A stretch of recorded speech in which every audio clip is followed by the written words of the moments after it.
Yo, what's up guys, Wakozi here. Welcome back to another Honkai Star Rail video, and today we are going to take a look at Castorice. I will explain everything you need to know about her, and I will also give you my honest opinion regarding her as well.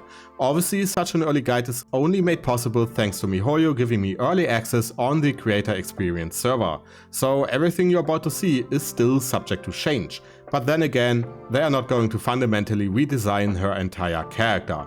There are a lot of pluses and minuses regarding Castorice, but I will be super honest here right away. If you're not annoyed by her global passive, then go ahead and pull her. She is a very strong character even in a free-to-play team. Now before we talk about her kit and how to play her, let me first show you the build I am using. Castorice has our new powered set equipped, which gives her a little bit of quantum damage, but most importantly quite a lot of crit chance. Obviously we are going to sacrifice speed in exchange for that, but she doesn't really need speed, so we are fine. For her Lightcon we are using her signature weapon, Make Farewells More Beautiful. It gives her a lot of HP and allows her dragon to ignore 30% defense rating on your enemies. So fairly good. For other Lightcons you could use our new Battle Pass Lightcon, or you can go for Victory in a Blink, as well as HP stat sticks. Unfortunately there are not a whole lot of Remembrance Lightcons right now, so it kinda is what it is. For ornaments, I'm using the new Bone Collector set. You can farm this one right now, no waiting required. And technically speaking, you can kinda prepare everything for her right now, except for maybe boss materials, not entirely sure on that. Lastly, regarding stats, just 1 HP on everything, as well as crit rate and crit damage. Her entire kit scales via HP, and preferably you even want to use HP on your orb over quantum damage, but that is kinda it. Alright, listen up. Castorice doesn't work like your usual DPS. She is not some build energy, press button, do big damage kind of unit. Her ultimate isn't even an ultimate, in the traditional sense at least. Instead she's running on some Archon Facial type nonsense, but worse because she doesn't use energy at all. She uses HP. Yup, 34,000 HP, that's our magic number. But before you freak out, it's not just her HP, it's your whole team. Every single point of health your team loses or gains gets tracked. When her counter hits 34,000, boom, she summons Pollux. And that is when our game actually begins. Pollux, or full name Netherwing Pollux, because our game loves making things sound extra fancy, shows up the moment Castorice uses her ultimate. But it's not like any normal summon you use in order to defeat your opponents. No, Pollux has its own HP bar right next to your ultimate button. Every attack it does burns through that HP bar. Its main skill, a massive AoE attack, hits absolutely everything. Every time you use it, Pollux loses 25% of its health. So in theory, you get 4 attacks before it hits 1 HP. And when it does, well, one last giant nuclear tier AoE attack before it disappears. But here is where it gets, let's say, interesting. Castorice has a passive which buffs Pollux skill damage by 30%, stacking up to 6 times. That is more stacks than the number of attacks you can actually use. At first glance, that sounds kinda weird. Until you realize her Eidolons and healing can let you cheat past our 4 attack limit. On one side, you can heal Pollux mid-fight via HOTS or direct healing or whatever, and you can drain it halfway, heal it and start again. On the other side you obviously have Eidolons, right? So if you have her Eidolons, Eidolon 2 and 6 for example, then getting to that magic number of 6 attacks is going to be a lot easier.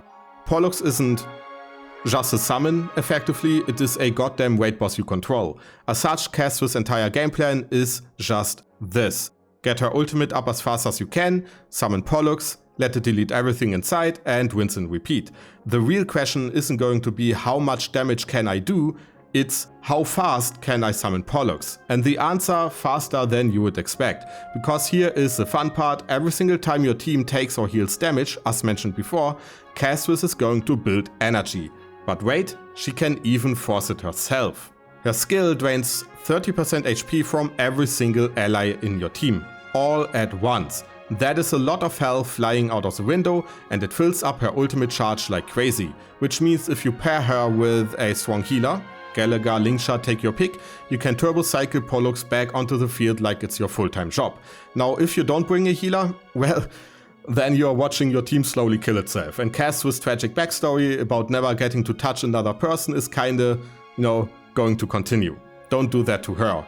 Now here is another twist. While Pollux is on the field, Castorce's skill is going to transform at least a little bit. It hits harder and it burns through more HP, 40% instead of 30. And the kicker, it costs 0 skill points. Well, technically speaking, her normal skill also costs 0 skill points, so yeah. Either way, you know what I mean, right? She's Giga skill point positive, she can dump attacks non-stop without eating up your teammate's skill point, or skill points, which means you can run her with the most skill point hungry units in the game and you will still be fine. She's basically paying for your whole team's rent. Next up, let us round out her kit. When she summons Pollux, she uses or domain expansion, whatever works for you. She might not slash your opponents into oblivion like a certain cursed spirit, but she makes enemies take more damage. That alone is already cracked.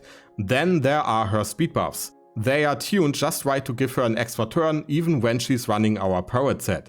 And no, that won't mess up your poet's crit scaling at the start of combat since it doesn't count buffs which happen mid-fight. It is basically free real estate. In Pollux, it gets an extra turn whenever it defeats your opponents or hits an enemy which can't be HP drained, so against certain bosses in Memory of Chaos it just keeps attacking. Now obviously I ignored a certain element of her kit so far, so let us talk about it. Castorice has a global passive which lets her revive an ally once per fight. If multiple allies die to the same attack, she revives them all. And she can do this even when she's not on your team. People are arguing, let's call it like that, about whether that's broken or not. Some people think it's overrated, personally I don't care. You know what I would care about? If Hoyoverse ever decides to drop a passive like this, which gives another character free damage, speed, skill bonuses, whatever it is, even when they are not in your team. That's when you and I as well should be rioting. At the very end of the day, we are not playing Castorice, we are playing Pollux, a goddamn dragon. Now I will be super honest here, I thought about including a showcase where I explain how to actually play her in combat, but after testing her out left and right, I feel like it is not necessary. She is fairly easy to play and there's not a whole lot going on here when it comes to theory crafting. She's not Aglaya. You will understand how to play her fairly quickly once you obtain her. Instead, let us quickly talk about how to gear her, especially when it comes to light cones, because there is a lot of weird stuff going on, like using light cones from different paths. For Relics, we kinda only have one viable option, our new poet set. It is really good. Use it. If you don't have it, farm it. In the meantime, you can use various two-piece combinations, our poet and disciple for example, or disciple and scholar, whatever you have access to. For ornaments, as mentioned before, simply use our new Bone Collector set. Every other ornament set is simply put worse in comparison. And regarding stats, like I said before, HP all the way while also going for crit rate and crit damage. Let me give you a few stat goals to go for.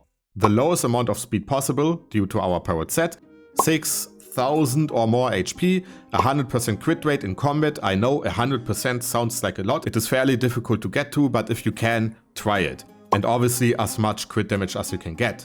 As a little fun note here, our I kill everything I touch lady is unironically the highest HP scaling character in the game. With about 1650 HP, she outscales everyone else at level 1. As mentioned before, her light cone options are a little bit weird. She kinda wants to have her signature light cone, and if you don't have that one, your next best option is going to be our Battle Pass light cone.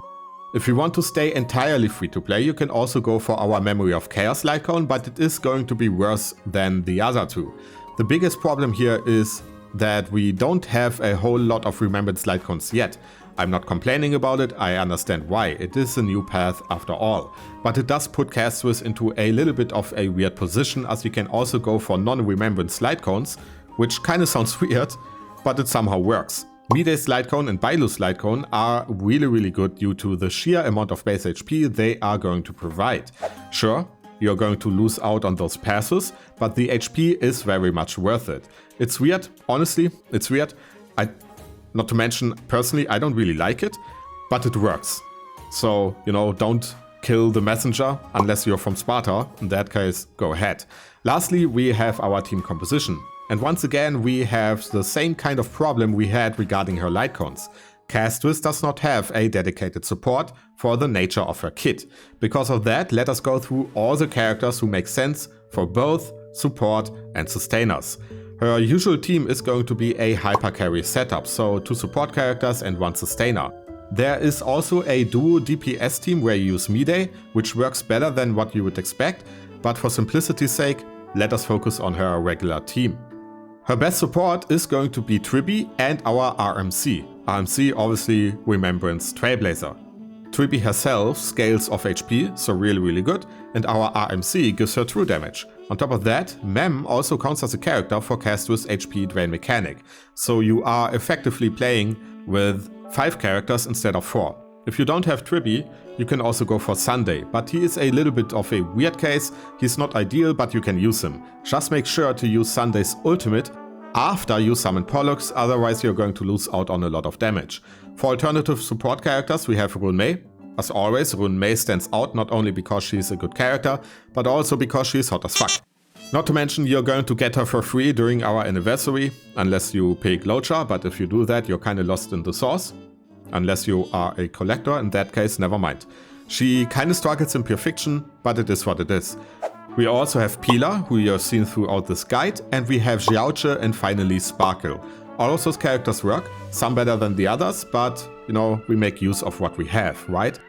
One aspect I quickly want to highlight is that for teams, we basically assume that you use Castorice and our RMC as your baseline, considering our Trailblazer is free and you most likely have her or his Eidolons by now. And then you use any of the other support characters I mentioned before. Lastly, we have our sustainers, Gallagher, Locha and Linksha for example. Let us talk about them as well, because all of them have their own advantages.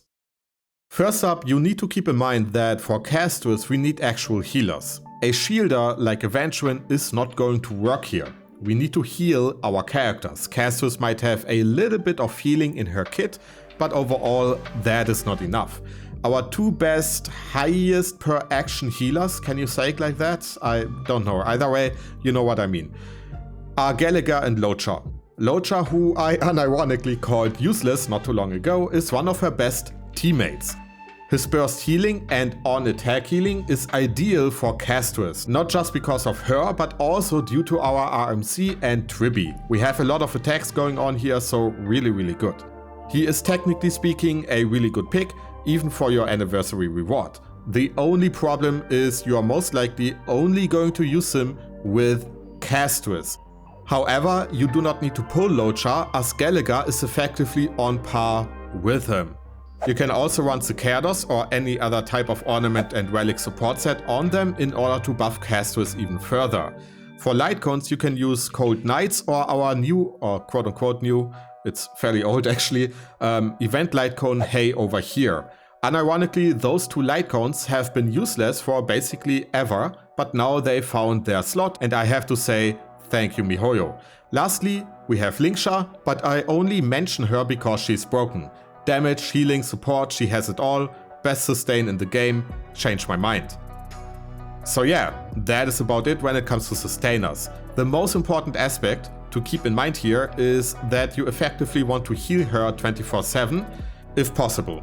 Overhealing still counts for Castorice's ultimate, and as such, there's nothing wrong about healing your highest HP member, most likely Castorice herself, over and over again.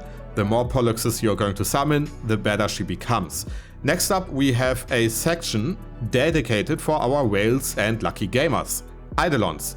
Eidolon 1 is a straight up damage increase to Pollux under certain conditions. Eidolon 2 has a lot of different effects and should be, if you want to go for Eidolons, your benchmark. Don't go for Eidolon 1, go for Eidolon 2. Its effects are 2 free attacks on Pollux, so no HP drain right away, an action advancement on Castorice after you summoned your dragon, all the way to the top of the action order, and a nice buff to Castorice's enhanced skill, allowing her to gain 30% of her HP counter right away, which is very nice to have. Faster Pollux, effectively. E4 is going to give you more healing. Maybe it is going to help you out, I don't know, I'll be honest here, I didn't do too much testing on Eidolon 4. And Eidolon 6 is once again broken. 20% more quantum resistance penetration, Pollux is going to ignore weakness types, which in my opinion is hilarious, and his final Giga AoE before he leaves will do more damage. So overall, Eidolon 2 is broken, it almost doubles your overall damage, so if you can, go for that one. If you want to go for more, straight up to Eidolon 6. There is unironically not too much of a difference between an Eidolon 6 Castorice and Eidolon 5 Castorice, considering all the money you would invest, so try to go for Eidolon 6. Which brings us to our last section. Should you pull for Castorice? In my opinion, a review should always have two aspects: performance but also aesthetics. Her performance is outstanding in full AoE scenarios, but she also keeps up with 3-target scenarios as well. Single target is not that good, I'll be honest here, but we also have other units for that. One of her advantages is that she scales off HP, and usually all of our endgame activities have some type of HP buff mechanic as well. So she will always have a slot in endgame activities, at least for now. As mentioned before, she doesn't have a dedicated support or sustainer right now, but I would also be surprised if we don't see those being added to the game fairly soon. It was the same for Firefly back then. We had our Super Break or Harmony Trailblazer and no character who could actually make use of Super Break. Then we had Firefly and the game changed forever, so keep your eyes open for such a character. Her performance might drastically improve in the future as well. Regarding her aesthetics, what do you want me to say? I'm going to pull her. She's... it's a goddamn dragon. What are you waiting for? Which brings us to the end of our guide. Castorice is a divisive character for sure due to her passive, but outside of that, she's exceptionally good. Like I said, I'm going to pull her and I will also get her light cone. I'm going to include an Eidolon 6 showcase here at the end with her best in slot team. My name is Wakozi, it has been a pleasure and I will see you in the next one. Bye bye.